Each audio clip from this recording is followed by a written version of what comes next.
All right, everybody, welcome back to another episode of the Triaxle podcast. I'm here today with Paul Walker of Walker Law. Today we're talking law. We're mixing it up a little bit here.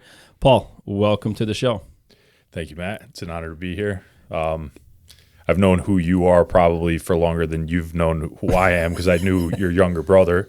We went to the same high school. You were probably like 5 years ahead of me or so. Sounds about, well, it could be right until I tell you my age, but we'll go with that, yeah. Yeah, and I knew that you started your own company and like have been doing kind of your own thing in like an entrepreneurial way since you were like basically right out of high school. Pretty much, yeah. I always admired that, so it's an honor to be here. Awesome, man. Thank you. I appreciate it.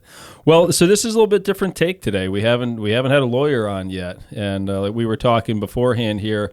A lot of people kind of look at lawyers as the bad guy, the person that they don't want to deal with, or maybe you're a stuck-up lawyer that doesn't understand our listener, our blue-collar industry. But you called and said you heard some interesting discussion that I had with my insurance agent, and thought that you had some value to bring to the show. So excited to get your take and perspective on this. So glad to have you. Why don't you give me a little bit of your background and how you got to where you are today, and we'll take it from there. Yeah, thanks. So I grew up in Newton Township, out kind of in the country near Ford's Pond, a little lake, and so we're both from the same area, northeastern Pennsylvania. And I went to Abington Heights High School, University of Scranton, and then I went to Villanova for law school. I always kind of thought I would end up in some kind of trades thing when I was younger because I did not perform well as a student in middle school, high school, whatever. I just could not see the point in engaging with any of it. It didn't seem very worthwhile, let's say. And then at some point my parents were kind of putting the screws on me to go to college, even though I found a good job out of high school in the oil and gas world up here during the Marcellus shale boom, whatever. So I was making really good money, and I felt like, I could ride this out. My dad's like, this isn't going to last, like go to school, whatever. So I started going to college, and then quickly saw that like getting a giant student loan bill without having like some certainty on like a profession where I was able to make money, didn't make a lot of sense. So I committed pretty early on to like trying to get into law school, and that meant I had a good grade. So I knuckled down and I was able to perform well, and I got a good scholarship, went to law school for almost nothing, which was cool. And I started my own practice right out of school, which is a very unorthodox way to start becoming a lawyer.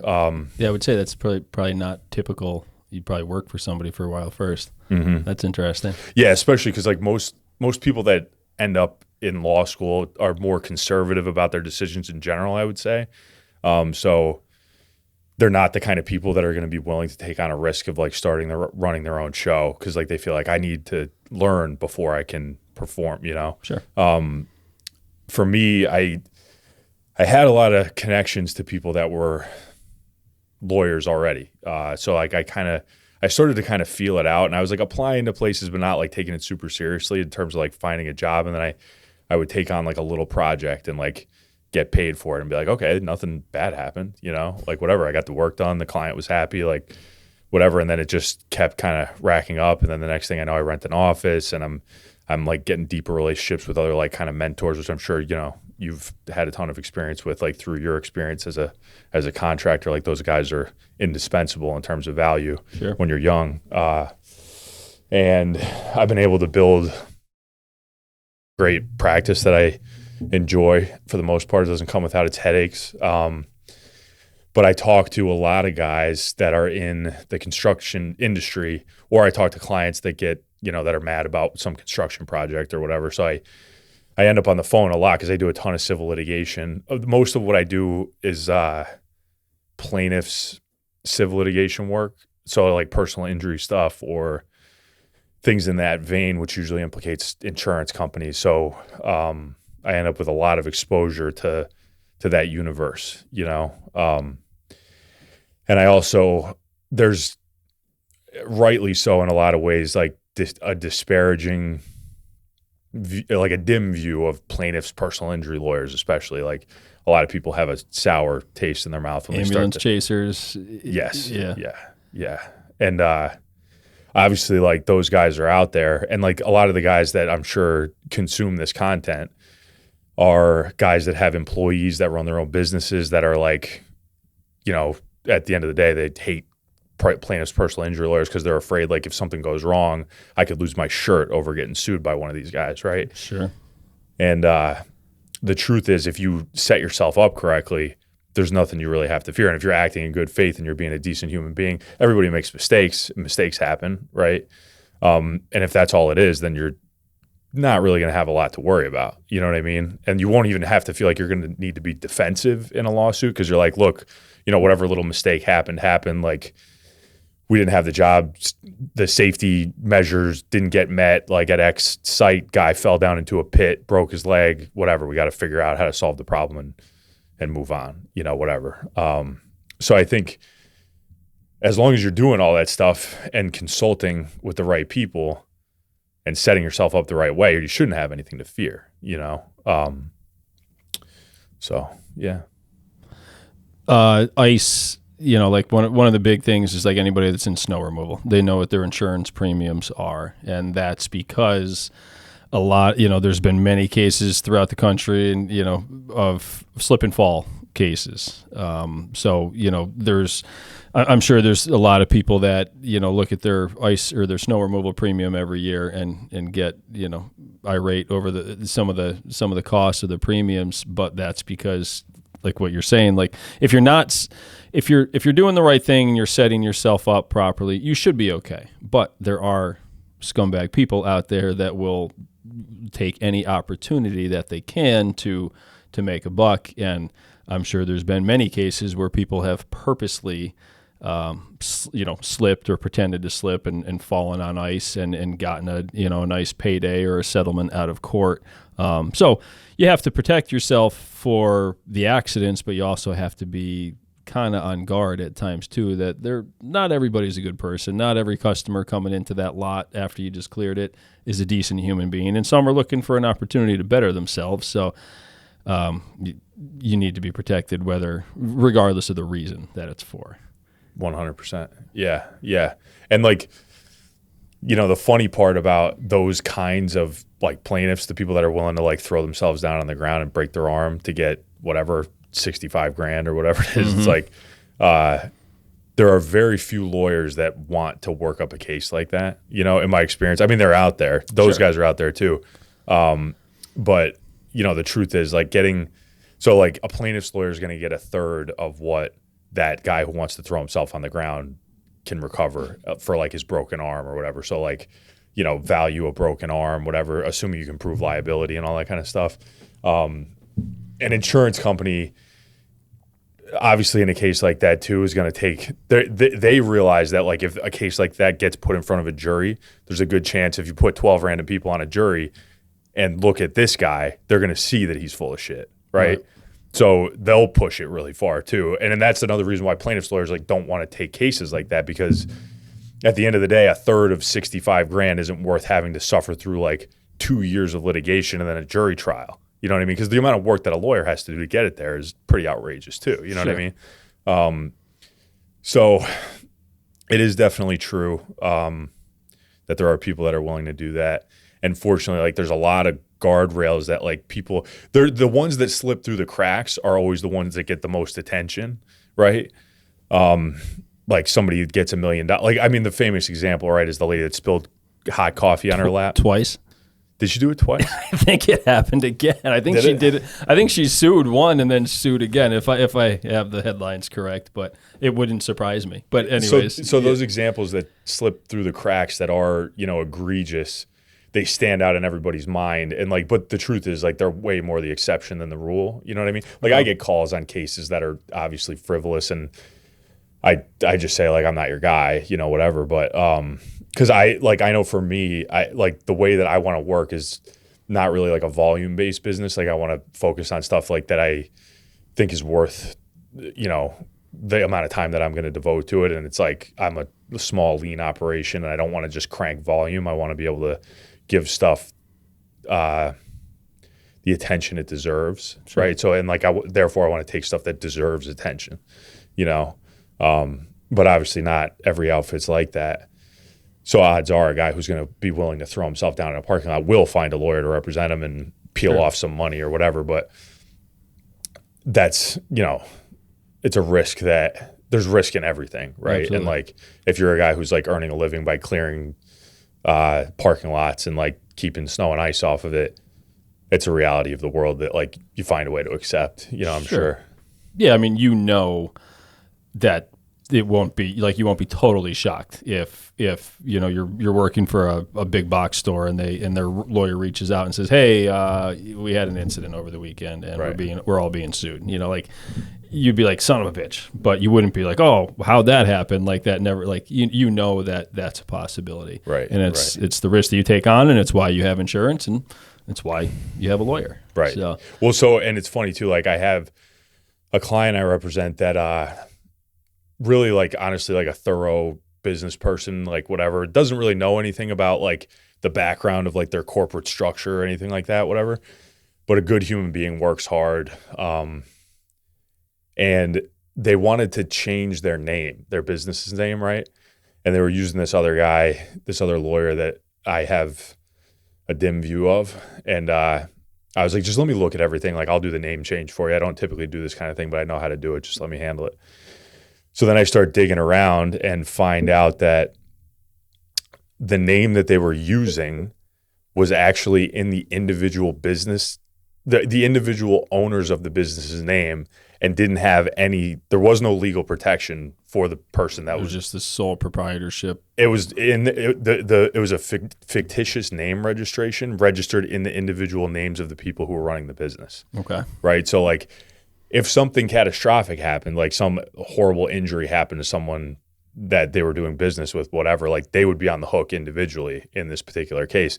And they didn't even do the work. That's usually what happens. Like when I see things like that, it's somebody who like doesn't really know how to do anything and they just start filing paperwork and it happens on accident. But they actually had hired a lawyer to do this for them. So you have to be careful and like make sure all those ducks are in a row, like paperwork wise too. Like you can't say enough about how important it is to like make sure you know for a fact that like that's done correctly. Sure. You know? And that's a case where, you know, if I hire you to do that for me and you're that, you know, lawyer that you don't think very highly of, you just take for granted that it's getting done. I'm a contractor. I hired a lawyer to do lawyer shit.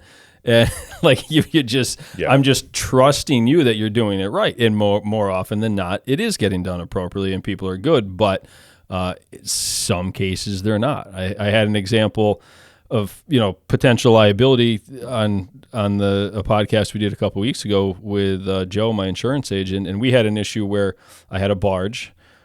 I told my insurance agent, you know, hey, I built a barge, bought a barge, we put it together. We're going to build docks now. You know, this is a long time ago. And he's like, okay, yeah. I'm like, all right, just add it to my policy. You know, do whatever you got to do. Let me know what it changes. This is what I'm doing.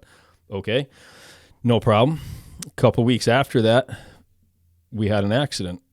And it was a terrible accident where a boat hit our barge and a young girl was killed in the accident. It was freaking terrible. One of the worst days of my life. I remember. And, you know, that night, through all the grief and sadness of what I witnessed and everything going on, my insurance agent calls and says, what happened?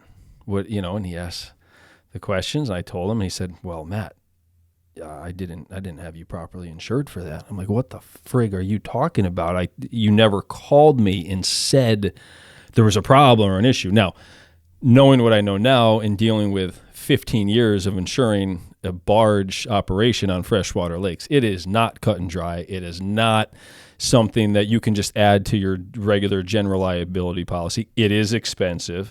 There's difference between, you know, navigable waters and non-navigable waters. Like it's a whole thing. And we have been dealing with this dock insurance and making sure we're being priced accordingly, covered properly, and paying fair prices ever since that day. We've been with a couple different companies, moved around, you know, when we can find that we can get better rates, et cetera. But like, so to your example, I took for granted that I called the professional who I was working with to handle business for me, that I'm not qualified to handle. I don't know the insurance business, but when I call you and say, hey, here's this piece of equipment that I want to add to my policy, make sure my guys and my equipment are covered, and I don't hear back from you for a couple of weeks, I just expect that it's done.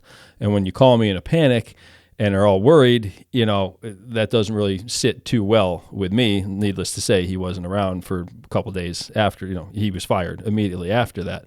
And luckily, the accident was not our fault. We weren't held liable. We didn't do anything wrong. But had I goofed up, had I made a mistake, I probably wouldn't be sitting here today because I probably would have lost everything. And that's the reality of how unprotected I was.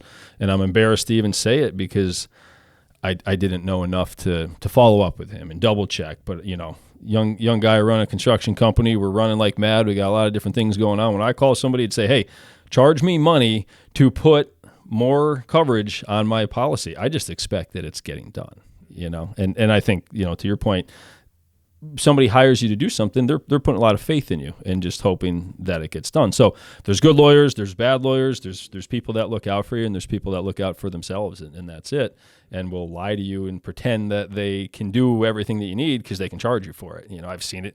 There's contractors out there that charge to do something that they really don't know how to do, but they hide it and they fudge it and they get it done, they get the check and get out, and then, a year later, a more qualified contractor's coming back to fix it. It just happens. It's part of life. So,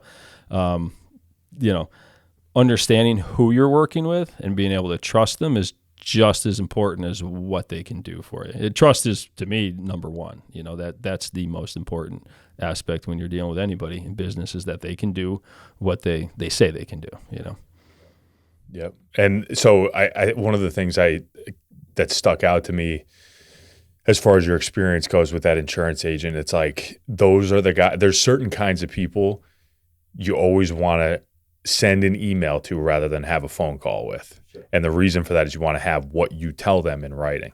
Right. And like, if they don't respond or they do respond or whatever. And I mean, like, the right thing to do for that insurance agent is, like, let's say there was like some wrinkle of liability that you had on I remember hearing that story. That was horrific. About the accident or the insurance part? About the accident itself. Yeah, that was really tragic. It was awful. It was terrible. Yeah. But like, at the end of the day, what the right thing for that insurance agent to do, if there was some wrinkle of liability where you were implicated for some whatever reason, would be for him to put his insurance carrier on notice, because those guys have insurance too for these exact kinds of instances, right? Sure. Like pretty much any industry you operate in where like there's a substantial risk of loss associated with what's going on, there's an insurance policy somewhere. That risk is being outsourced to someone who's willing to take it on. Sure. And be paid for it. So that would have been the right thing I don't know if he would have done that or not, obviously, but that would have been the right thing to do. I mean, and in those scenarios too, it's like, and I'm sure you're used to dealing with like being the one who's on the receiving end of that phone call of like, you're the insurance agent hearing this like, hey, plan from somebody who's like, what you say in that scenario is like, slow down. There's a lot to do here. Don't do anything yet. Keep the thing out of the water. We got to figure this out. That would have been the right move on his part. Like, I don't know anything about this, so just slow down. Right. Whatever. And then you would have been like, okay, great. I'll slow down and I won't do it. I would have been like, I don't want to, but if that's what you're telling me, yeah. And I don't remember the exact conversation, but I think it was as simple as, built it. This is what we're doing. Add it. Okay. He might have asked a couple of questions, but it wasn't within his expertise. He didn't know anything about it. He should have raised the red flag and said, oh, just exactly what you said. Matt, hold on. We've got to talk about this. This is a whole new ballgame. Maybe I can't do this for you. I might have to send you somewhere else, which is what he would have had to do, finding out now. We are, I still have a construction company, and we have, liability for general construction operations, but the dock, it's a totally different ballgame. Once my guys step on that barge and they step out on that dock over the water, it's a totally different insurance setup completely.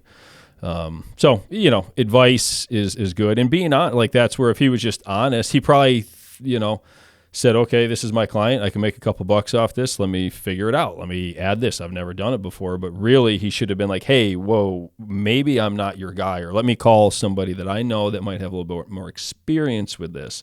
But he didn't. And that was me putting faith in somebody. And it could have been a disaster for me. Luckily, it was not. But yeah.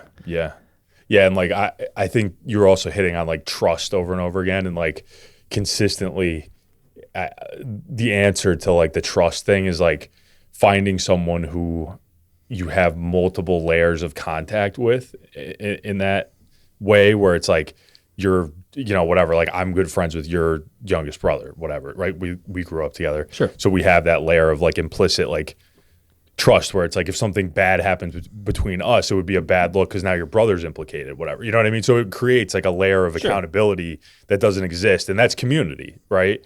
And so that's when you're dealing with stuff that's expensive or sensitive or whatever, like having a community to turn to and, people to turn to in that community who are, experts in whatever it is you're looking to get help in is huge. And it's unfortunately rarer and rarer as like we get kind of, bigger and bigger as a society, but.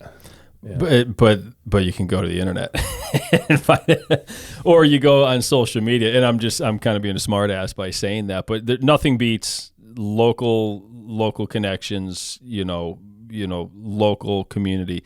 But also too, 20 years ago when I was, starting out, or 25 years ago, like I didn't have Instagram to go to and ping a guy that I see is new in business. I think there's so many ways in which the internet has ruined society, in my opinion, and ruined the personal connections and the handshake deals, and people, are so quick to send a text or an IM or something and not do things face to face, or even a phone call. Phone calls are becoming rare. People would just rather send a text. And when it starts going back and forth a lot, I just pick up the phone and say, hey, let's just talk about this. I don't want to type back and forth. But one of the positives is you can reach out to some of these other guys that you see on social media, whether they're an influencer or they're just another company, and say, hey, I see you do similar work. I'm having trouble, figuring out this aspect, or finding the right insurance, or I had a problem, I need a lawyer. So it is kind of cool to see what social media has done in that regard, that you can lean on somebody from across the country and maybe get some decent advice from them and an understanding of what you could be doing in your business. But nothing really compares to local connections, a local network, and being able to have somebody that you can talk to face to face. Yeah. Those trade-offs are big. I think, I think like all the disastrous kind of aspects of like social media are really obvious and get kind of talked about a ton ad nauseum. Like people get kind of sick of hearing about it. Like everybody's addicted to their phones. Kids, it's like a mess. Like every time I have 3 little kids. Every time I walk in my house, they got their iPads this close to their face, scrolling YouTube Shorts or whatever they're doing. And I hate it, but at the same time, if I need freedom for an hour, I have to do something. That's it. I think a lot of people on here, if you have kids, you can relate. It's a love-hate relationship. I wish they never came out, but now that they're here, it's how you get a little break. You can't do it. Yeah. And like you said, I mean, the trade-offs, like just with being able to find answers, even like just being able to be like, okay, I don't know how to do X. Let me go on YouTube and figure out how to fix this pipe under my sink or whatever it is. Like any random little thing you could think of. It's like immediate. You could get a video demonstration, soup to nuts, on how to complete any given task. I think part of the problem with like the sense of community thing is like it's easy to just be lost in your phone all the time, to the point where like you don't have to talk to people anymore. Like you said, like it's like where even a phone call, but like especially like a face-to-face meeting. Like I actually love it when like I'm signing up a client and they go, I'd like to come to your office and meet you. I'm like, good, awesome. Like I want to shake your hand too. You know what I mean? Because like a lot of people will be like, oh, just send me it on DocuSign and blah, blah, blah and whatever. And I never get to even talk to them. And it's a lot easier to work for somebody when you've seen and you can like meet each other and get to like each other. You can feel them out. You can get, understand, you can just connect with them, and it could be good or bad, but you can read them and you understand who you're dealing with. Am I dealing with somebody that's potentially lying to me, and now I'm putting my ass on the line trying to protect them and cover them? Or am I dealing with somebody that's legit and truthful and they really aren't at fault or whatever, but you know who you're working for and what you're working towards, instead of just somebody behind a computer screen. Yeah. And anybody who like is in charge of their own business, you get a sense pretty quickly of the kind of customer or client or whatever that will really quickly kind of turn on you versus somebody that's willing to like be like, I understand you're a human being running your business, and like you're like, if you are acting in good faith and doing the best you can, like I want to work with you, Sure. right? Versus the guy who will turn around and try to sue you, right? Yeah, and it's not what we like brought you on the podcast to talk about, but it is the people are becoming more and more disconnected every day. And like they're, you know, like I owned a landscape supply yard, which I sold recently, and we're getting to the point where somebody gets upset about your service or your product or whatever. They don't even come down to talk to you and say, hey, the topsoil that I got had a bunch of clay balls in it. It was crap. I couldn't work with it. You know, they don't even like, not all, but a lot they don't even want to have a conversation like, hey, can we work this out? You know, like maybe hook me up with a little bit more dirt, like this is crap or whatever. It's like now it's just like, boom, bad review on Facebook, bad review on Google, bought shitty topsoil, blah, blah, blah, blah, blah. And they just go on and on and on. It's like, well, wait a second. You didn't give me a chance. You didn't give me a chance to make this right. Like I didn't do anything wrong. It was a mistake. But you know, I would have worked with you, but now you leave me a bad review. Now I have to, you know, reciprocate with a, you know, a follow up. And it's just the way like society has become. It makes it very easy for them to complain and whine and have a problem instead of coming down face to face and listening to me say, hey, you know what? I delivered that topsoil to you 4 weeks ago and it sat in your yard uncovered for 4 weeks. What the hell did you think was going to happen to it? Like, I don't get a chance to say that to you because you just left me a bad review. So it's kind of funny and interesting to see the way people have become disconnected. But like everything else, if you can be the one to be that person that maintains those personal relationships and wants that, it also kind of contributes to your success and your reputation. You know, we're in a society now where like people just want to be like, every kid's lazy. They don't want to do anything. They don't want to work. You know, okay, that's pretty true in a lot of ways. But with that comes opportunity for the ones that do want to work and do want to do it right, because everybody else that's used to getting participation trophies is now hoping to do that through their entire life. Well, now if you have a work ethic and you want to do things the right way, the sky's the limit. 100%. Yeah, because like the way stuff bears itself out in reality is that like the person with the competitive drive that wants to win is going to be the person that's going to do the best job, sure. Right? So that's why participation trophies can be kind of toxic for kids to receive, because you know, just participating isn't the thing that's going to get you to the point where you're going to be the one who's chosen for a job. If you're running your own company, it's not going to be the thing. You know what I mean? Just because I'm here and I hung my shingle up, hey, come see me at Walker Law. Like, what can you do? You sure. know? So putting a sign on the door doesn't mean clients are coming in. There's a lot of work to do after that. Right. Where's my participation trophy? Yeah. And if you're looking at the lawyer down the road going, hey, you got 10 guys walking in, send half my way. Like that's not how life works, man. Right. That's not how it works. Yeah. Yeah. And you know, I always think of the example I heard one time, like there's a huge difference. Like if you were walking down a sidewalk and somebody bumped into you on accident, you would just say, excuse me. And then just like if the person had like a weird reaction, you'd probably just be like, and keep walking, right? If the same thing happens on the road, if somebody like drifts into your lane and you're in a bad mood, there's a better chance you'll have a stronger negative reaction and honk at them and maybe give them the finger or whatever, right?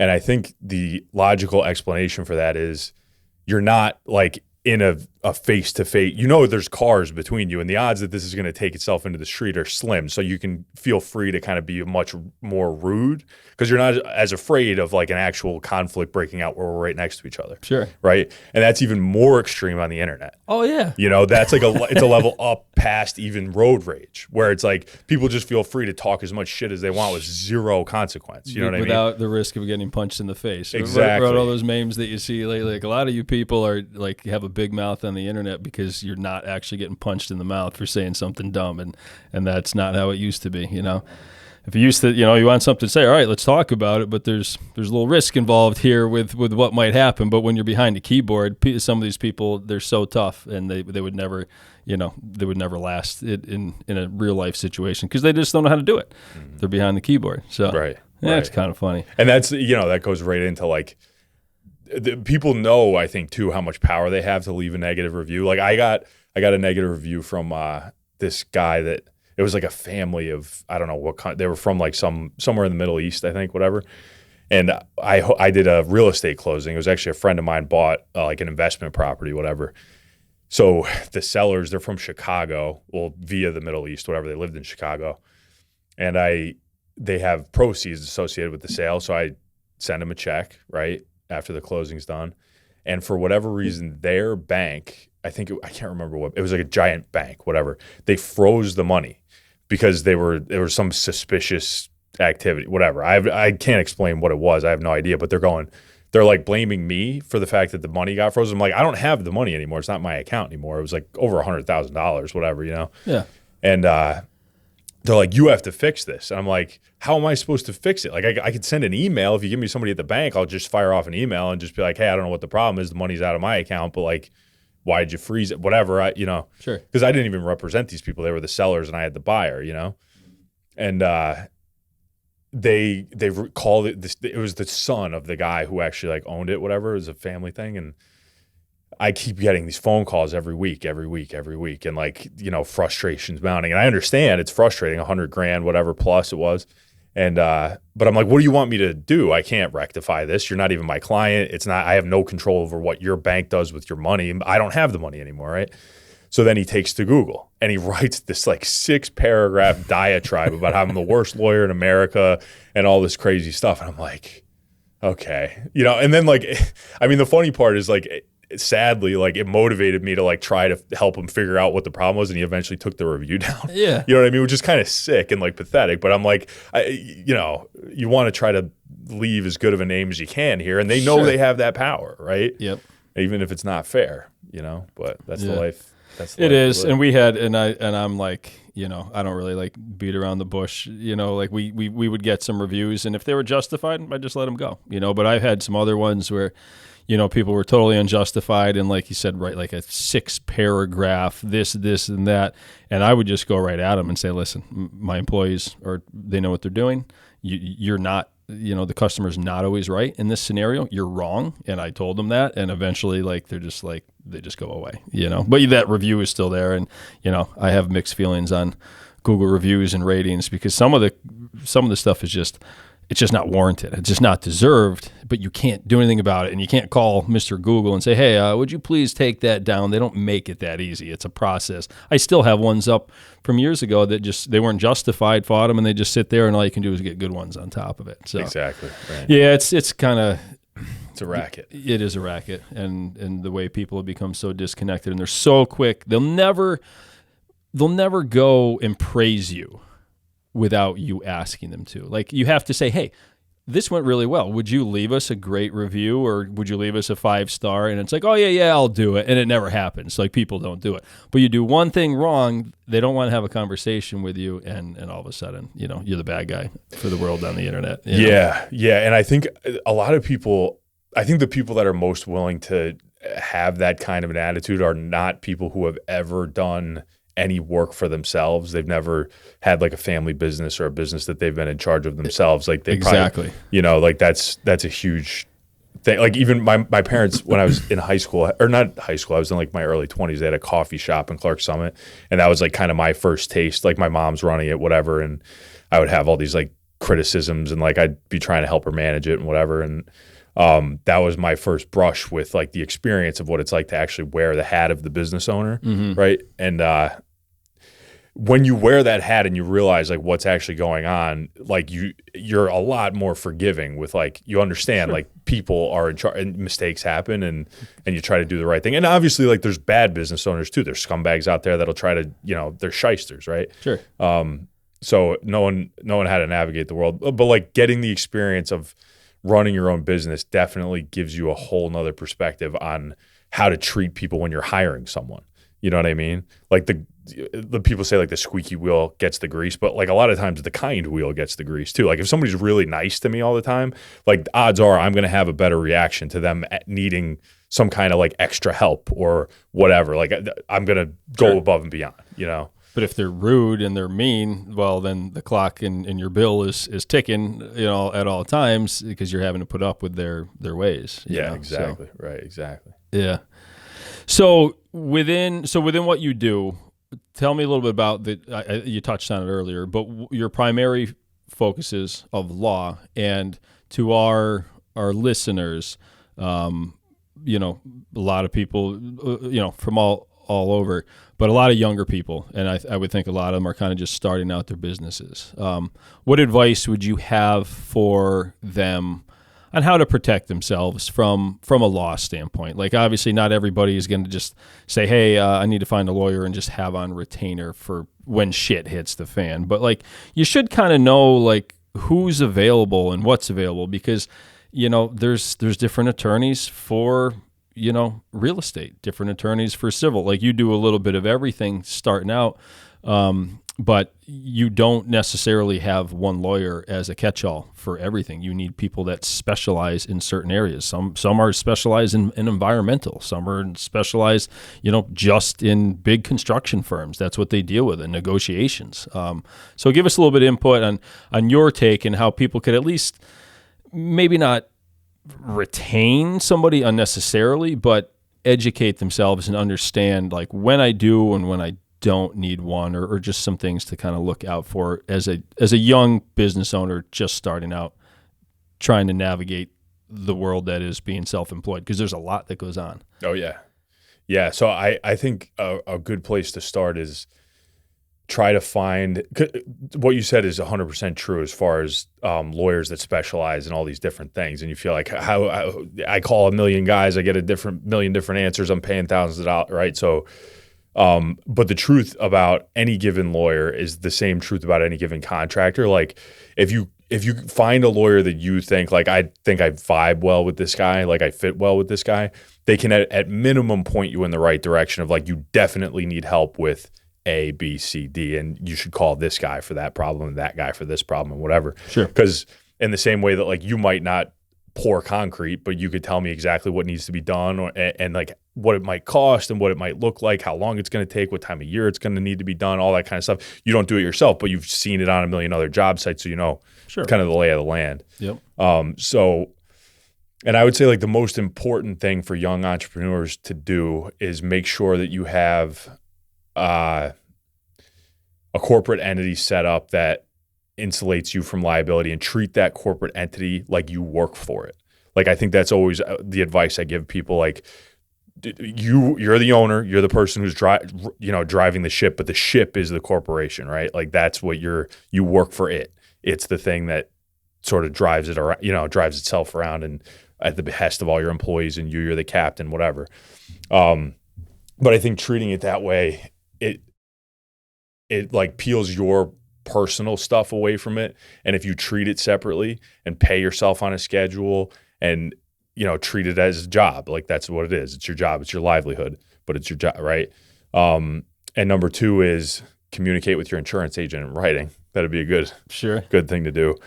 Getting an insurance policy that you understand, because like the risk associated, especially with construction, the risks that you're exposing yourself to in terms of like what could happen to people if something goes wrong is very large, right? You're talking about millions and millions of dollars, trying to put a value on someone's life. If somebody, God forbid somebody dies, how do you put a value on that? It's going to be in the millions, right? So make sure that you understand, at least in a basic way, that you're protected through a fairly substantial insurance policy if something like that goes wrong. That's, it's not something I think a lot of people want to hear, but it'll make you sleep a lot easier at night knowing that like that all those T's are crossed and I's are dotted. Because like these kinds of jobs, like you hear about like just the wild, like there was a case in Philly against the Salvation Army for a building collapse, and like there were dozens and dozens of people that were either killed or like maimed in a way that like changed the course of their life forever. And it was hundreds and hundreds of millions of dollars across all these different plaintiffs from a building collapse. And, God forbid anybody's involved ever in something like that, but make sure you're covered. You know what I mean? Insurance is there you're assigning the risk of loss to your insurance company. And they're going to make you do a bunch of stuff that's going to be good for your business too at the end of the day. It might seem annoying and trite, but it's like, this will actually make everything run a lot smoother at the end of the day, So yeah. Make sure your corporate structure is sound, and that you're treating your business not like a business, not like a piggy bank, right?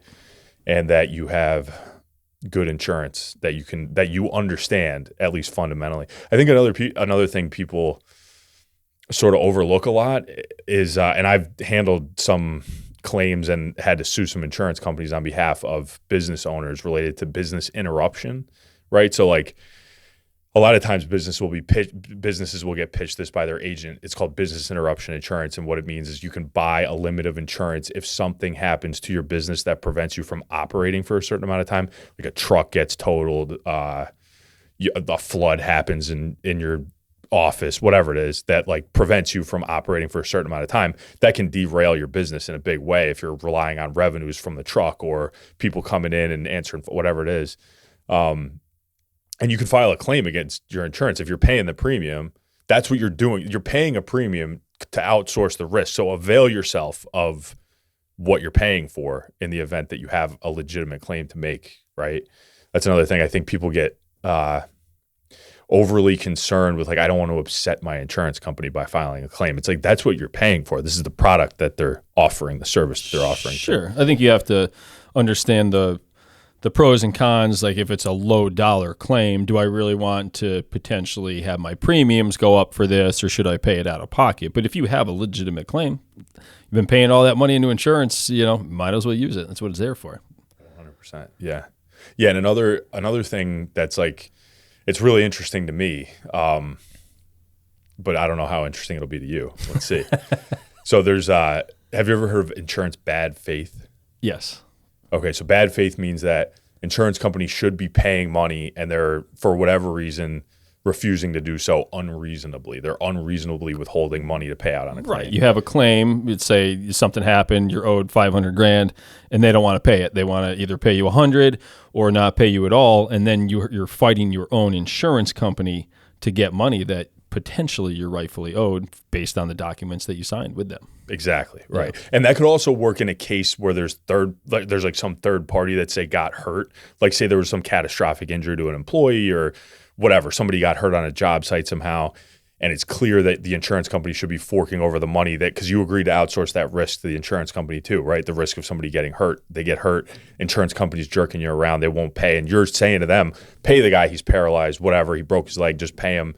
Whatever, they're willing to settle for the policy limits. Like the plaintiff's lawyer sent letters and you've seen them, they're willing to settle for the policy limits, but they won't do it. It goes to a jury trial. And let's say you had a policy worth $500,000 and the jury comes back with $2 million. Now the insurance company only has to pay $500K, but you're on the hook for the other $1.5 million, right? So you can actually sue your carrier in that instance too for the $1.5 million.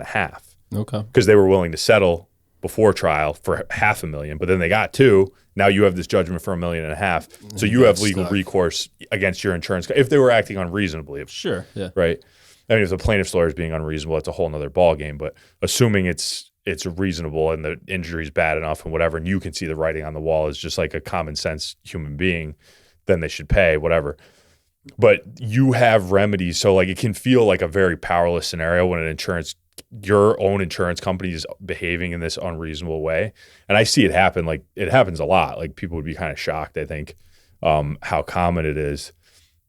And for the most part, once a lawyer gets involved, because the insurance companies are always looking to save money, right? And when they deny claims, even wrongfully, they're saving money, right? And most people, when they get denied, they just throw their hands up and say, like, I guess I can't do anything about this, and they walk away. It could be a very daunting task for people to navigate. And if an insurance company tells you no, your life could be crazy, hectic, busy, you might just be like, fine, whatever, I got to move on and just start over. Exactly. Or I'm making money and I lost this or this happened. But yeah, it gets to be very it gets to be very heavy on you to go through some of this stuff. Like it could be a lot of work, a lot of time, a lot of paperwork, a lot of shit that you're not used to dealing with, and it's overwhelming. So I think the insurance companies know that, and they're banking on a lot of people just getting overwhelmed and saying, you know what, screw this, I'm out, see ya, and just handle it how you want. Right. So they do that, and like probably 9 out of 10 people who they do that to won't call a lawyer. And the 10th one that they do it to calls a lawyer, right? So even if they have to pay on that one claim and they get forced into it, they're still happy because they saved on these other 9. Sure. And they didn't have to pay on any of those. So, but the truth is like I'm working on a case right now and it's one of those weird ones where like when it comes in the door, like a lot of times, the first contact I get with a client is like, it seems pretty innocuous. It's like, okay, like, you are being kind of screwed. I'll probably just have to send a couple letters and the ship will get righted and it won't be that much work.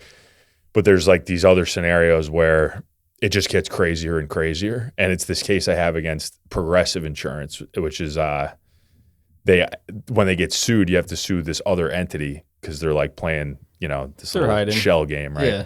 It's a cute little trick they play. But so, and it literally, I file the lawsuit and Insurance Defense Counsel then gets hired, right? So I have like this other sort of buffer, and sometimes they're jerks, but a lot of times they're just reasonable guys, right? And they're not going to want to like have a huge drawn out fight. I talked to this guy, he's down in Philly, and I'm like, hey, so if you can stick your nose in this file and just tell me why they're denying coverage, I'm all ears, but I cannot find a single reason for the denial here. He's like, all right, I'll take a look at it. He calls me back a week later. He's like, hey man, so they want to pay, right?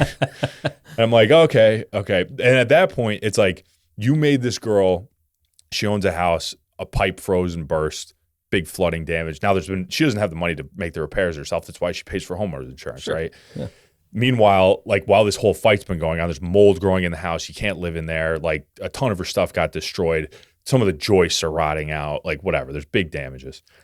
So the longer this thing goes, the greater the damage is to the house too, right? And in theory, like the more valuable the case becomes from like a pile of money perspective, you know what I mean?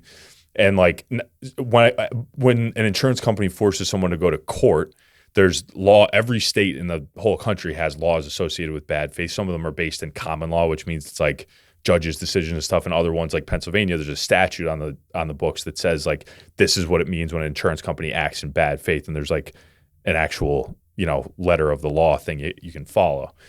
And you get attorney's fees and punitive damages when an insurance company jerks you around that bad. And most states have some element of that going on where you can get in excess of the value of the actual claim. So it's worth it to hire a lawyer and go to court to pursue the claim. If your house gets flooded and damaged and you clean it up and you put it back together in a relatively quick manner, it might be 50 grand, 100 grand, whatever it was. But if you let it sit and the mold festers and it grows and then you have air quality issues, then you might be doubling that. But if at that point they agree just to settle for what your initial amount was, that's no longer viable. Mm-hmm. Yeah. So avail yourself of all the assets you have related to insurance every time. Like that's like kind of the lesson I want people to take from that whole diatribe, I guess. You know what I mean? And make sure you're set up as a business and operating as a business. I know when I first started, I just like went into business and people were probably writing checks to Matt Williams and I had insurance.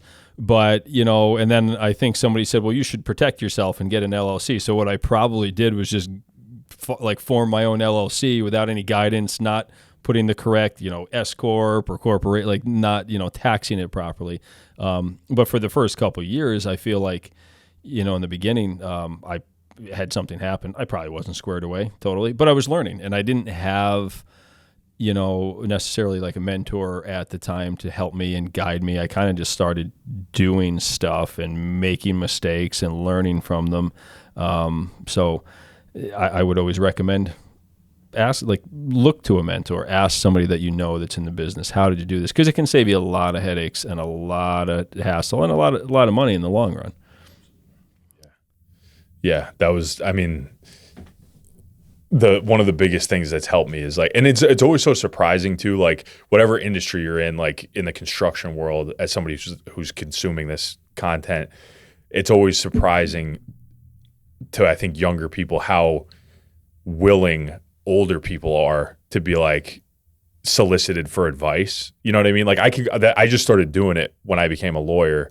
Right. Calling older lawyers, and they'll talk to me way more than I thought they would ever talk to me. You know what I mean? Isn't it kind of weird how like you're kind of afraid, like, oh, they're not going to tell me shit. I'm their new competition, or I'm a new thorn in their side. But it's not the case for most people, and they're very willing to tell you. And me, so now like having kind of did it the hard way, and I was always afraid to ask people because I thought they looked at me as their competition or whatever. But now like I have younger guys, asking me or texting me randomly, hey, what do you think of this? Or calling me. And I'm like, I'm like, good. I'm glad you're calling me and asking me because I can tell you exactly where I effed up and where I did it right. And you're being smart by doing that and leaning on people and asking for advice. Yeah. There's no harm in it, and it's a great way to do it. 100%. Yeah. I mean, the president of the United States has a cabinet of people that he's like going and asking advice, or like this, whatever. You could be the smartest person on earth. Everybody needs advice, Sure. People they need to ask advice to. And, yeah. Fuck, I was going somewhere there. Think about it. I think, and I don't want you to lose the thought that you had, but I think it feels to me like this younger generation, they're a little bit more willing to ask for advice than the generation that I kind of came up with. You get in construction, excavating, paving, depending on your area, it can be very competitive. It can be very cutthroat. It can be very like secretive. You don't want people knowing your business, what you're doing, how you did it, but in other cases, it's very open, and your network is there to kind of help you. And if I guess what I'm trying to say, like if you don't have somebody locally you feel you can lean on, now we do have this social media thing where you can reach out to somebody a state over and say, hey, I'm in your same business, but we're not ever going to compete. Like, could you tell me how you did this, or why you acquired that piece of equipment, or why you did this a particular way? Because I don't really feel like I can ask my local guys who I'm bidding against. So 100%. Always ask. Like, I'm a big proponent of ask. Like I feel like in school I never wanted to raise my hand because I didn't want to have the wrong answer and look like a dumbass. But now, like when I tell everybody and employees of the past, like if you don't know, don't fake it. Just ask, and ask the right way to do it. Don't try to do something on your own because you might end up down the wrong path. Yeah, I remember what I was going to say now too, and it's right in this vein of what you're still talking about, which is, so I think in general, people have two philosophies on sort of the available work in a given industry, in a given place, right? And it's like either that there's a finite pie of work that we're all competing for, or that we can all grow our own, and like this pie can be replicated, right? Like so that I always want to try to find the people that are willing to be like, no, I can make this work no matter what. There's plenty to go around for everybody, because this is a replenishing resource that like everything, there's turnover, there's new people coming and going and whatever. And just kind of like, those aren't my people, the finite pie people. Like if you ask too, you're going to find out who you can trust and who you can't, right? Like, because they're going to give you answers that it's going to make it really obvious. Like, oh, this is a guy that like wants to have a fruitful relationship with me, even if I'm in the same industry. Like I do plaintiff's personal injury work, and I know a ton of lawyers that I can call and be like, hey, so I got this new case, like blah, blah, blah. Here's my theory of it, liability, this, that. And they're like, oh, that's so interesting. I have a similar one, da, da, da. And we start like being sounding boards for each other to make each other better. And then there's other guys that are like, oh, you got that case? I heard about that. And they, whatever. And they're jerks about it, right? And those are the guys. It's like, okay, you're not my guy. You're just gonna be doing your own thing, and it's fine. Like you whatever. read them out, you figure it out. Exactly. Yeah. To that point, a couple years ago, we were new to the paving business, and I where were we at? I think I had a paver at the point because we were going to pave our own parking lot, but I wasn't real experienced with it. And I bought an old paver just to pave my parking lot because I knew the numbers. I knew what I was going to pay somebody else. I knew I could figure it out. And then when people saw the paver sitting on my lot, they started calling saying, hey, can you pave? I'm like, well, shit, yeah, we can do that. I just got to find somebody to help out and do it. So I ended up getting a great crew together and hired a great guy that knew what he was doing, and we did very good at it. But before that, we were doing a road project, and I needed a state certified paving contractor to do the work. So I hired one company, told them that, I got a bid from them. They get, and I agreed, okay, yeah, at the end of the job, I needed to repave the road. Well, then they got so busy. They do a lot of work up in Gasland. They got so busy and they weren't showing up. I'm like, guys, you got to come pave the road. You just have to get here. And they basically said, we're 2 weeks out. I said, you were 2 weeks out, a week, like 3 weeks ago. You got to do this. So I ended up calling this guy, a local guy named Dave Patterson. He's no longer with us. God bless him. Great guy. And I called him, and kind of reluctantly, because I was just getting into the paving, and he was a paver, and he did excavating. I did excavating. I knew of Dave. I knew who he was, small town. He lived pretty close. But I didn't ever really talk to him. I didn't really know how he would take it. And I call him. I was like, Dave, I need somebody to pave this road, And he's like, hell yeah, I'll come over. I'll give you a price. And he came over, and from like day one, we just hit it off, and he was phenomenal. And him and his guys, when they would come, we ended up, for 2 years after that, if I had a big job and I couldn't handle it, I would call him, and he was there, and he would come in, and he would offer advice and tell me how to do it. But we would also bid against each other, and we would laugh at how close our numbers were on the particular projects, and bash some of the other shitty guys that were bidding the work and coming in way lower. But at one point to him, I said, Dave, you're cool with this. Like, you don't mind giving me this advice. You don't mind doing these jobs. And he's like, Matt, there's enough work out here for everybody. There's enough for everybody. He said, I would rather work with a guy like you, bid against a guy like you, be like, I want you as my competition, not some of these other, bird brains that are out there. So I found out real quick. I'm like, it took me, like, I wasn't sure how he was going to receive the first project and how he was going to handle it. But after I asked the question, I found out real quick how much of an open book he was, how much he was, willing to offer information. Him and his guys were constantly, like, as we were getting into it, teaching us tricks and showing us how to do stuff. And I, I'll always remember how, gracious he was about that. But that was kind of like the first time, like, I didn't know how to approach it. And then I did, and I got this, different attitude. Now, he could have been some other dickhead that would have been like, no, I'm not paving for you. You're my new competition in town, and I see you do this and I see you do that, and I don't want to work for you. But that wasn't him. And you'll find that. You'll have the guys that are willing and that aren't. But if you don't ask the question, you're never going to know. Yeah. And knowing is better. Like, why wouldn't you want to know? Sure. Right? Yeah. Who is this guy? Is he cool? Can I work with him or not? So yeah, you got to ask. And the answer is always no if you don't ask, right? Right. And that actually, it's funny. Like, so have you been going to the gym, to the CrossFit gym lately? I gave it up. I'm an old man that beat the crap out of myself for too many. I actually sent an email to Jason the other day and said, hey, I can't go anymore. Gotcha. I paid, and I did the right thing by paying for my membership in full at the beginning of the year. And now I'm telling him, I know it's non-refundable, but is there anything you do? So no, I'm not going. But I really enjoyed it, and I wish I could. But I hurt my shoulder during the Open. 2 months ago, and I can't get it right. So I go and work out with Bob every morning, right? And Bob, like, we compete against each other, right? Every morning we do the same thing, and we both are, we're employing the same standards and whatever, and we're working out against each other every morning, competing against each other. And then there's a bunch of other guys that are in the mix too, whatever. Mm-hmm. But the spirit of competition that I have with somebody like him is like what you're explaining with this guy, Dave Patterson, right? It's this like genuine, like, where you're like, you're going to do your personal best, and you're watching him and he's doing his personal best, and you're not mad at him for it. You're like, oh, this guy's actually making me better, and we're making each other better. And then we'll like share notes after and whatever. And it's funny because like obviously the legal system is set up to be adversarial, especially like in a lawsuit, right? Everything's a fight. Yeah. Everything's a fight.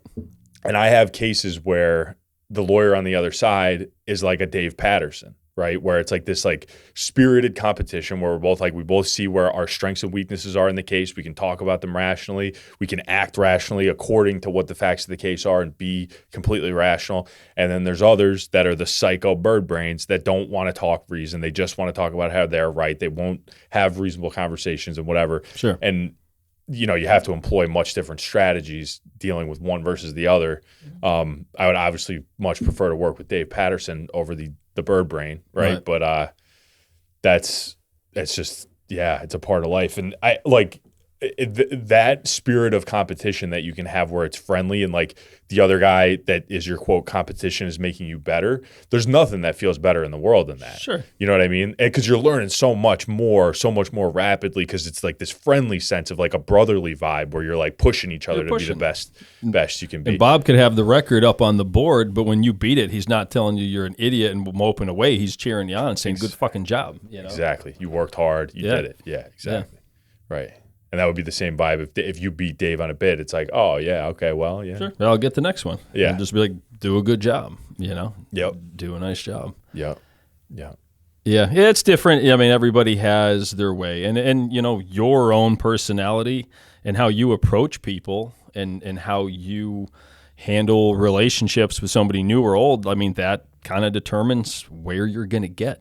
in that. If you're, like if you're like a bull in a china closet and you can't approach people in a reasonable manner and ask them a question, well, that's kind of, you're going to get a very defensive, response or reaction to that. But if you're approachable and easy to work with and people know you're not a total jerk, it goes a long way. And what I'm seeing with that too, and how this kind of relates to like a lot of our listeners, I think, is starting to see a lot of guys, especially younger guys that aren't established very well yet. They're starting to collab and work with other people in their industry. I see it here locally, landscapers, masons, they'll maintain a crew of what they need for their average daily workload, whether that's 2 guys, 10 guys, whatever they need. But they don't want to turn away the bigger jobs, so they'll kind of team up with another company in the area. And I'm seeing it more, and I love it because I think it could be the way of the future. But they'll team up with somebody that they know and trust, and they'll come, they'll agree on compensation for the other party to come in and help out. And I think it's a phenomenal way to handle some of the bigger projects, keep the work coming in. Be the one that gets that job over somebody else if you feel like you do a nice job and you do good work. So I'm starting to see this collaboration where these younger guys, they got a couple guys, but then they team up. And then when they're slow, well, then they go back on their own, to their own separate lanes and do their own thing. And they don't have to worry about the payroll, the extra trucks and the extra equipment that this other crew is bringing in for that short-term duration. But they're able to bring them in, work with them. They both make some money, and then they can kind of go back to their usual routine. So starting to see a lot of that, and I think there's going to be a lot more as time goes on with the lack of employees and how hard it is to get people these days. I think a lot of people listening, I mean, not a lot, but I guarantee some of you are going, yeah, I do have a buddy that I call on, and we team up on this stuff, and it's a great way to do it. So again, if you don't ask and you don't reach out, you're not going to know. Like two masons here that I've hired both of them to do work for me in the past, and they're both friends of mine. Years ago they started teaming up. They do their own thing, but they have a big floor to pour, and they need a bunch of guys on it. One guy will bid the job and then call the other one in, and they have an agreed upon rate, or they split it. I don't know their arrangement, but it works out for both of them, and they're both getting work for that day or that week or that month, whatever the duration was, and not having to turn it down. Mm-hmm. Ironically, I do the same thing with other lawyers on cases. So like there's like certain injury cases are really expensive to litigate, and the lawyers end up fronting a lot of the cost of the litigation. Like you pay experts. If it's like a medical malpractice case, you end up having to get a ton of doctors that you have to pay for expert testimony and reports and all this kind of stuff. And it's like, I mean, you could spend $100,000 on a medical malpractice case, right? And not to mention all the workload that goes into it. But I have a ton of lawyers in my Rolodex that I'll be like, I want to team up with this guy on that one and that guy on this one and whatever. And sure. I do the same thing, ironically. So, and has it worked out for you?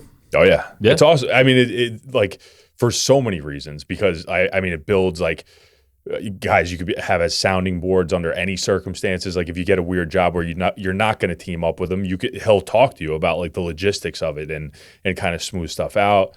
You get to see how they work and improve yourself in a lot of ways. I mean, yeah, the reasons that it's beneficial are like innumerable. Yeah, absolutely. But what's something that's funny, and I think you'll probably agree with me on this. There's like from the time you're like in high school. And you start talking about like, what are you going to do professionally? Like, what are you going? Oh, and then they go like this. They go, well, you have to network.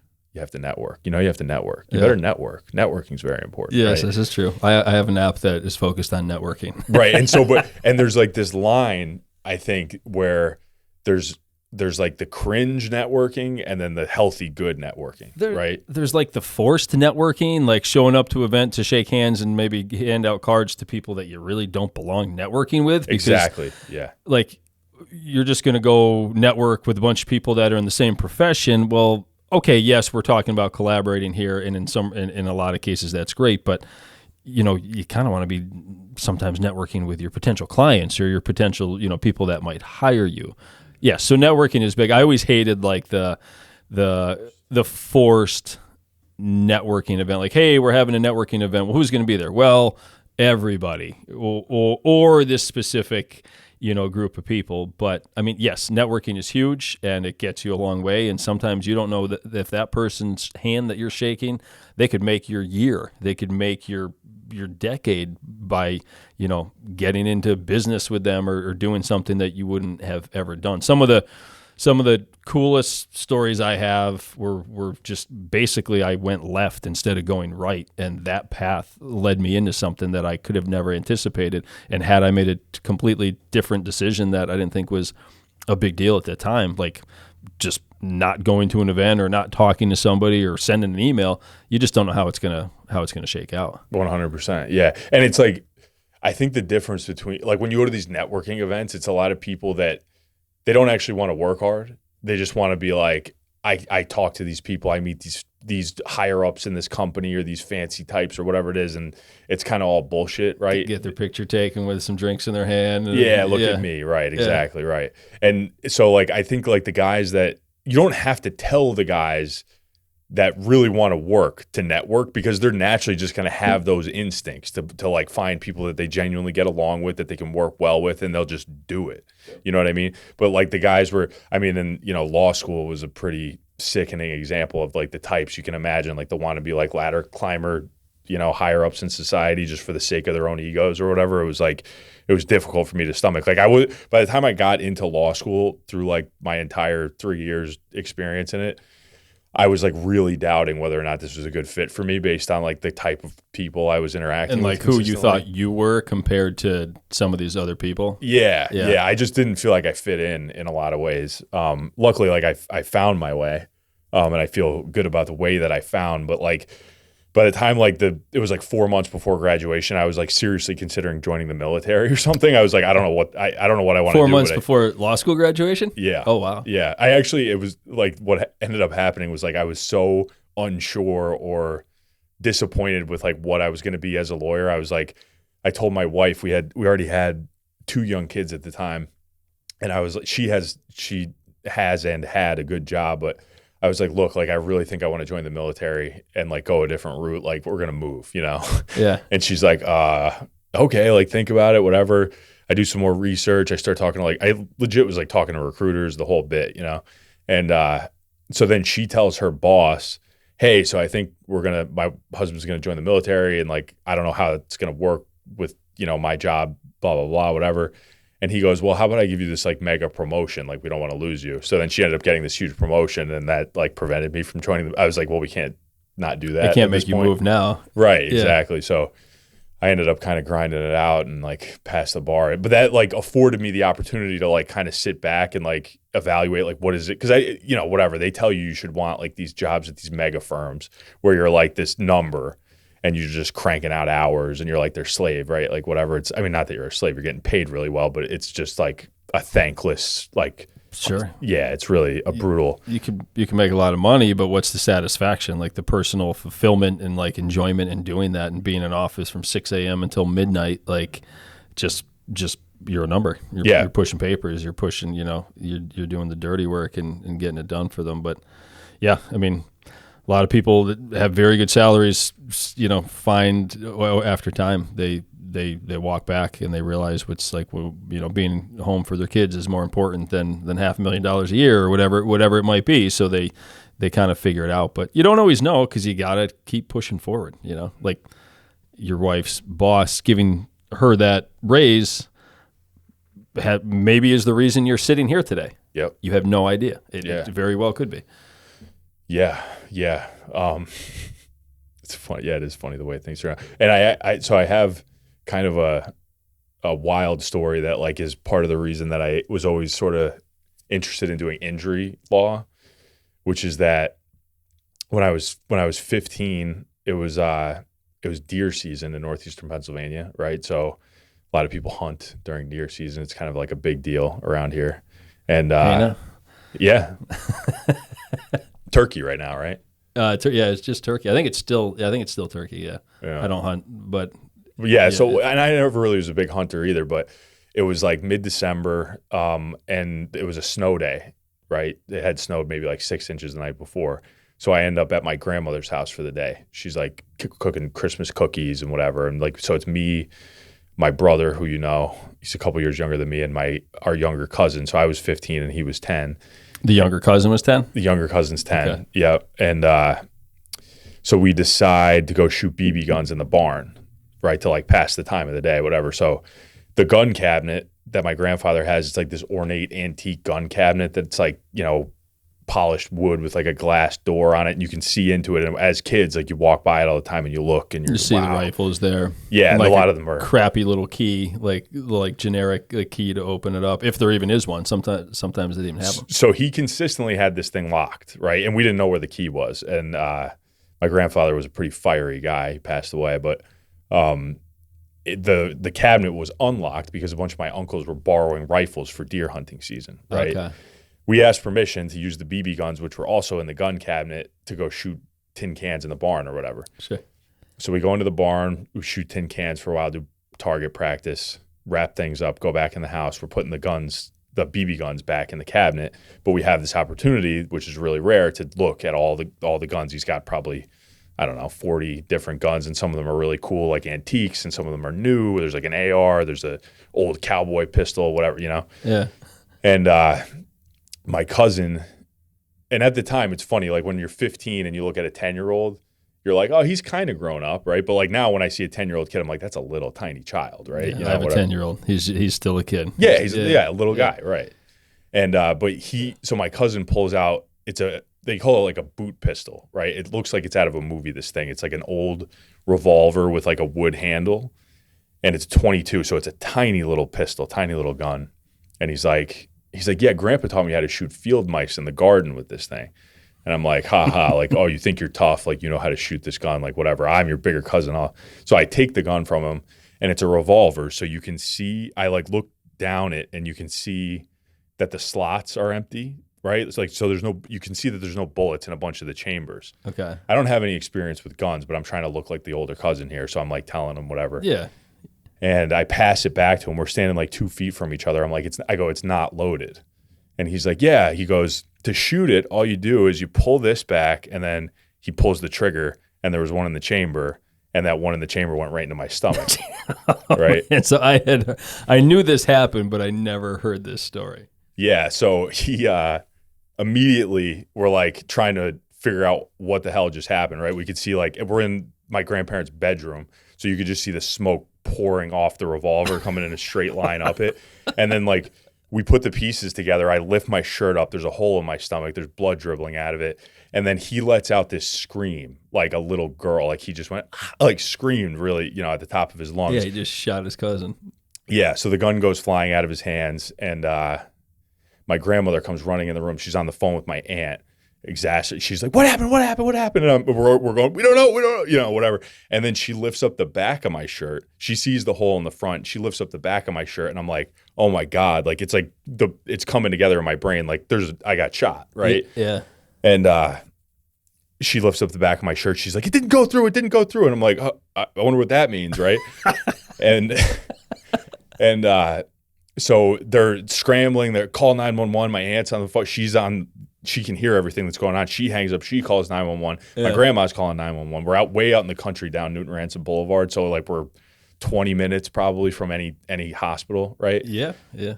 And I immediately start to feel like real kind of woozy and weak. And it turns out the bullet had gone through my inferior vena cava, which is like a massive artery right below your heart. So I was losing blood, like lot of blood really fast. Yeah. I didn't know that. I didn't know what was going on. I just knew I got shot, right? Yeah.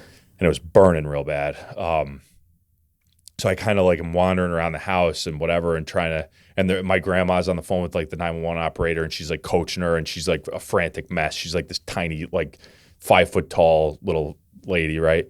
She's probably in her mid 60s at the time or so. And we're waiting for the ambulance, and I go and sit down at the kitchen table, and I'm like trying to get comfortable and whatever. And we just see this ambulance go blazing past the house. It was like before like GPS was that good and whatever. This ambulance is going 70 miles an hour down the boulevard right past the house. Yeah. So she's like, get in the car. We're going to meet them on the road. Like whatever. She's like frantically trying to get me towards the hospital. Right. And sure.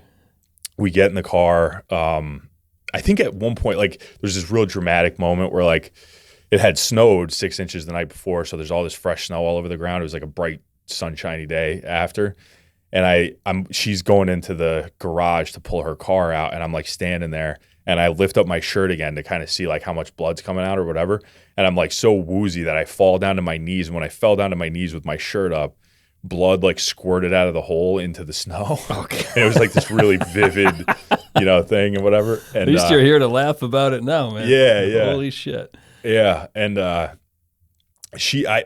on my knees and I can't really remember. It's like hazy. I swear to God, this little old lady like picked me up and like walked me and put me in the front seat of her car, whatever. And then the moment it's so weird too, like the way like my brain was processing like the whole injury. Cause I was thinking like, everybody's going to think I'm so stupid. Like that was what was going through my head. Not like, that you're going to die. No, I was just thinking about like how my uncles are all going to be talking shit about how dumb I am and stuff or something, whatever. There's the shame that I brought on my family for the stupidity. Right. Sure.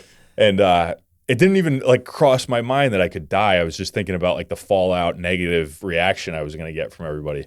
And then, but when we finally, we met up with an ambulance. I get put in the ambulance. They're asking me who the president is and sticking a bunch of needles in my arms to see if I'm, whatever. And then when we got to the hospital, my parents had beat us there and they were waiting, like when the ambulance pulled up. So they take me out on the gurney and I can see the looks on my parents' faces. And when I looked into my dad's eyes, I actually was like, oh, wait, like I could die, right? Like that's for some reason it made that light switch go off. Sure. And I looked at he was like some volunteer firefighter guy in Newton Township with like grease all over his hands pushing the gurney, right? And I looked at him and I was like, you think I'm going to die? I said to this guy. And he goes, I don't know, bud. Really? Yeah, that's what he said. I was like, geez, that's comforting, whatever. I don't know, bud. Yeah. And so they, whatever, the next thing I know, I'm like in a surgery room and they're like, they put me to sleep pretty quickly. They asked me a couple of questions, but then they had me in a medicated coma for 2 weeks. They ripped open I have a scar from like the top of my sternum down past my belly button. They like ripped me open because that blood loss from the artery that it went through my liver, my inferior vena cava, and then it settled in my spine. So every time I get an x-ray now, if I don't tell them beforehand, whoever I give it, actually Jason U. Savage gave me an x-ray and he walked in the room like real scared. He's like, there's something on this x-ray. And I'm like, oh, that's a bullet. It's a 22 slug. Oh, it's still in there. It's in my spine. The slug is in my spine still. Wow. It's like, so it was really close to my spinal cord, but it settled and encased in my bone. I think it's called T9. Like, they order them T10, 11, 12, whatever. So it's T9. Yeah. And it was so close to the spine that they said, we're just going to leave it alone. It's encased in the bone and it'll just stay there for the rest of your life. And there won't hopefully be any complications associated with it. I've been fine. And then, so like, this didn't even occur to me at all, but like what ended up happening is my grandmother had a renter's insurance policy. She was renting the place she was living and the renter's insurance was through Allstate and the policy limit associated with injuries was $300,000. So they immediately issued a check when I was 15 years old for that amount of money and it was held in trust for me. And like, it helped me a ton, like throughout like my adolescence, like to pay for whatever college or buy my first car or whatever. It was like a huge advantage. And in a case like that, obviously, like, so the damages were so significant, obviously, in a case like that the insurance company just said, we don't even want to have a discussion. Here's the check, right? And there's a lot of other cases where maybe the damages are harder to prove or like it's just, there's some aspect of it that's less clear that will cause them to want to put up a fight. And that's where lawyers come in and help clients get fair compensation for money that they're owed. You know what I mean? But yeah, I remember like you mentioned like the car I drove here. It's like a BMW that I've wanted since I remember when I found out I was getting that money and I was 15 years old. I remember being on the internet and looking at BMW's website and being like, I'm gonna buy one of these bad boys. You know what I mean? Right? Like a little kid.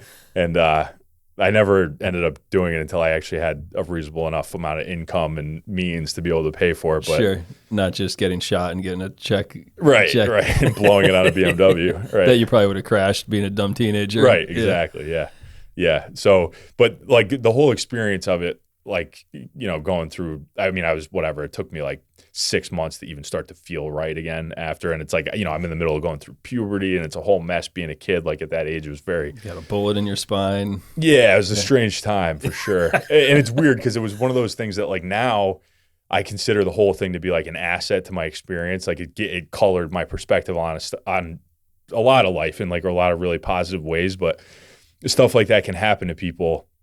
And it can become like, it was a huge problem for me at first. Like it caused me to be like real like nihilistic and like just do whatever you want when you want, whatever. But then I came out on the other side of that whole thing a lot stronger, thank God. But like having that experience where I was like seriously debilitatedly injured for a significant amount of time, and it caused me a whole lot of heartache and headache. Like I'm able to hopefully be able to help my clients better, you know, through those situations. And kind of sympathize and understand and realize what they go through. Yeah. Well, that's a wild story. That's a wild story. Yeah, it's a fun. I always tell, like, when people say like what happened, if I don't feel like telling the whole thing, I'll say something like, well, did you ever see a gun safety commercial? And they'll be like, yeah. I'm like, that's what happened. You know? No bullshit. Lock your guns up and keep them locked up during hunting season. Yeah. And I mean, things happen just like that. Your cousin did not mean to shoot you, did not think he was going to shoot you that morning when you guys showed up at your grandmother's house. Like, that's just how quick life can happen, whether it's with a gun or in the construction world. And you kind of have to, you know, if you just have to prepare as much as you can to prevent those, but also be prepared to handle situations like that. If it does happen. I think like another message I would say is pretty strong for people who own their own businesses in the construction world is like, always take ownership as much as you possibly can. And like, even in situations like if there's like you're being threatened with some kind of lawsuit, like the odds are that your insurance policy is probably going to like take care of it, number one. But number two, just be honest and take accountability, because like at the end of the day, if you do end up in front of a jury, the last thing you want to do is look like a liar, because they're going to want to punish you a whole hell of a lot more for being a liar than telling the truth, you know? And if you're acting in good faith and you're doing the right thing, everybody makes mistakes. Any jury is going to be able to understand that. You know what I mean? And like, as a matter of fact, like I have a case that I just got recently against the nursing home. It's whatever. It's like a horrifying, like abuse case, basically, whatever. And the nursing home is trying to hide everything, and it's not going to work out good for them. Like they're going to end up paying a lot more money because of the actions that they took. They're going to look like asses. Exactly. Right. Yeah, I think, I mean, in business and in life, it's sometimes it's not easy to do the right thing and always tell the truth and be honest, but that's the way it needs to be. There's a saying my mother has told me, if you always tell the truth, you never have to remember your lies. Because when people start telling a lie, and then you have to keep lying and remembering, you know, like if you have to remember all the lies that you told to different people, like whether, let's say you screwed up and an excavator, you know, fell off a trailer and smashed somebody's car. They got hurt. They didn't get hurt. You know, you start telling the insurance company, oh, I had it chained down. They must have broke, you know, whatever happened. And then the next person you say, oh, I forgot to chain that. But, you know, and then all of a sudden you're just wrapped up in this web of bullshit where if you just told the truth the way it was, it's going to work out better for you in the long run. 100%. Shout out Nancy. She's the best. Shout out Nancy is the best. She is the best. She's got lots of good advice. She always has. Lots of good advice. But yeah, I mean, that's business, professional, you know, home life, whatever, like that is the best approach. And, you know, the better, more squared away, you know, human being you are with honesty and accountability, the better business owner you're going to be too. And I find a lot, it doesn't matter. I was going to say younger people, but it doesn't matter. Young people, old people, some people just don't have it in them to say, I fucked up. They just can't say it. They're incapable of saying, I did it, I was wrong, I goofed up. And like me, you know, I'm the first one. Like if I goof something up or ruin the day and like production goes bad, like I'll go to my guys and be like, guys, my bad, my fault, I goofed up. But some bosses are just be like, who screwed this up? Why did that happen? You know, if you can't accept accountability and responsibility for your own actions, people don't respect you. You know? Right. And it's like, I always try to look back, because there's a lot of stuff you can control and a lot of stuff you can't control. And you have to be able to know, especially as a business owner, how to separate those buckets of like my universe of control where I can accept responsibility versus like, this is outside and I can't afford to worry about it for that exact reason. Right. Sure. And when mistakes happen with your business, it's always important to try to find a way to be like, what can I learn from this mistake, right? Did I not, what protocol did I not follow where we forgot to put the chain down? Like, how is this possibly going to be avoided in the future? Because I got to figure that out. You know what I mean? If I'm going to be successful, whatever, rather than trying to run and hide. It's not a long-term strategy that's viable. Running and hiding is a short-term solution that typically just doesn't get you anywhere. If you own it and man up and hold yourself accountable, you will learn and prevent a similar incident like that from happening. Like, a lot of people, some companies don't want to talk about incidents. They don't want to talk about accidents because they feel it makes them look bad. But other companies are completely transparent, and they'll put right up on a whiteboard, hey, this guy lost his arm in an accident. He now can no longer work construction because X, Y, Z happened. We weren't following the safety protocols, and we failed him. We should have trained him. Those companies that are transparent and want to talk about that stuff will get a better reception from their employees present, and then people coming to possibly work for that company versus, hey, yeah, that was that company where the guy died in a trench cave-in and they threw him under the bus and his wife got left with nothing because they said he did it, and they won't admit that it was our fault and we didn't train him. Even if it was just lack of training, let alone what exactly happened at that moment that it happened. Kind of how I like to live my life and be an example for my children is just do the right thing, and then everybody screws up, and just don't be too proud to admit it and own it. And it's a learning experience for the future. 100%. Yeah. And I think it's easy, especially as a young guy in business, to look at the other young guys in business and see that they must be cutting corners because they're putting this bid in that's way underneath mine, or they're doing other shady kind of business practices. It's easy to be like, how am I ever going to succeed if I don't stoop down to their level? But the truth is, guys like that will weed themselves out. They're a flash in the pan. They'll be gone before you know it. If you're willing to be honest, you're going to outlast them. Sure. Every time. And play the long game. A lot of guys look for the quick buck, quick satisfaction, and they're only looking at the near term. The guys that, I've had guys on the podcast, friends of mine, whoever, the people that are most successful can play the long game. Don't just go for that instant gratification, that instant, I'm going to get rich quick, or I'm going to be awesome and have all these trucks and shiny equipment and stuff like Bobby down the road does. Well, Bobby might be around for 40 years. You're into it for 2. You might want to hold up a bit and work with what you have and not buy brand new stuff because what somebody else does or doesn't do might not be the right thing for you. And also too, especially like with social media, image.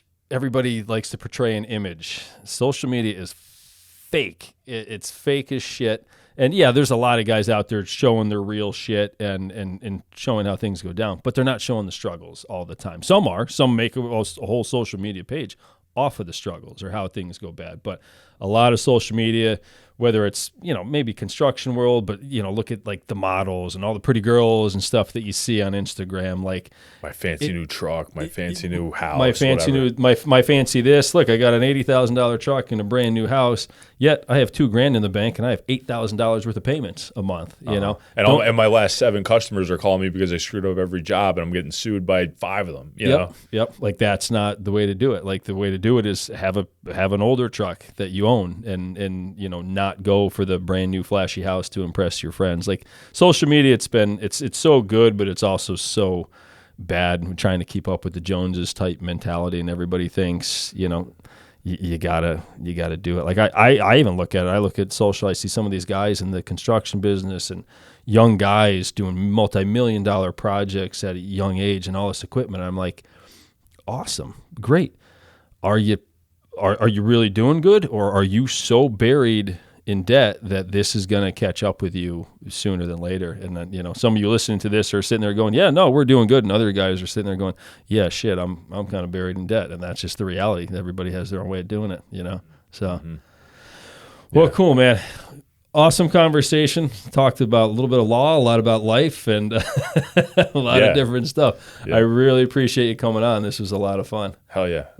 I had fun too. Thank you for having me. Yeah, and for our local listeners, we got a lot of people, I don't know, maybe we don't have any, but here in Northeast PA, how do they get in touch with you if they wanted to consult or hire you for something law related?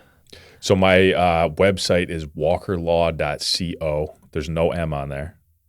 Got to make that clear because it's kind of confusing. Sure. Walkerlaw.com, if you can imagine, was already taken as a domain. So walkerlaw.co. It has like every possible means of contact available. My phone number, email. There's like a page where you can contact me and type up whatever issue you have if you're looking to get in touch. And realistically too, I have like a network of lawyers across the country that like I could, avail myself of if somebody does, wants to take a first pass. Awesome. I think one of the things I got out of this in thinking about my businesses in the past is a good relationship with an insurance agent company. You need to have an accountant, and possibly some of you younger guys that are maybe haven't thought about this. It might be worth, you're not retaining counsel or retaining a lawyer, but maybe start poking around to see who's a general, kind of all around guy that I can trust to bounce some of these things off of, because things will come up. You'll get into a contract dispute, or you'll want to bid a big job that needs bonding, and maybe you're unsure of any legal ramifications if you were to default on that. There's different areas. There's tons of different scenarios, but it's always good beforehand to kind of look for somebody that you can trust and maybe build a relationship, even if there's no transaction taking place, just so you know where to turn. Because when disaster strikes, hastily done phone calls or connections might not be the right one, and but you don't know that at the time because you really just need somebody to get it done. That's 100%. That's a really good point. Establishing a relationship with a lawyer so that if something bad happens, you can be like, I already know this guy.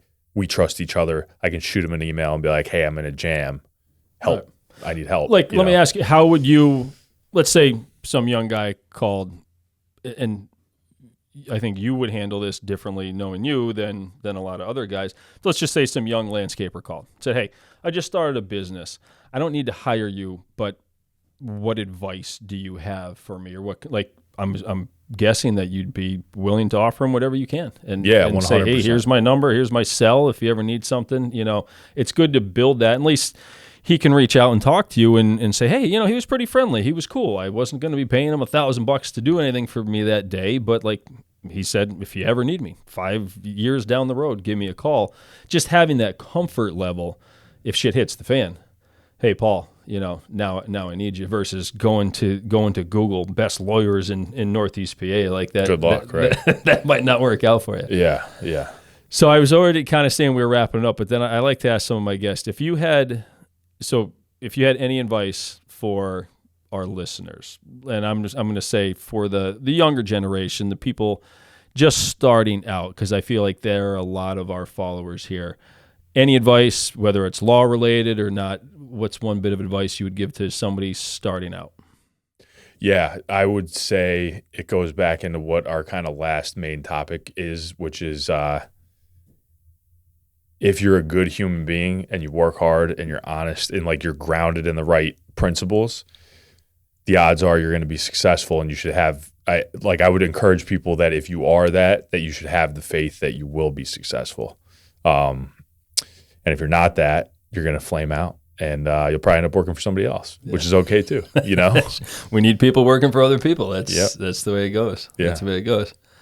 Awesome. Well, that is very good advice, and hopefully people roll with that. So, Paul, awesome having you on, man. Thank you a lot, and catch you on the next one. Sounds good, man. Thank you.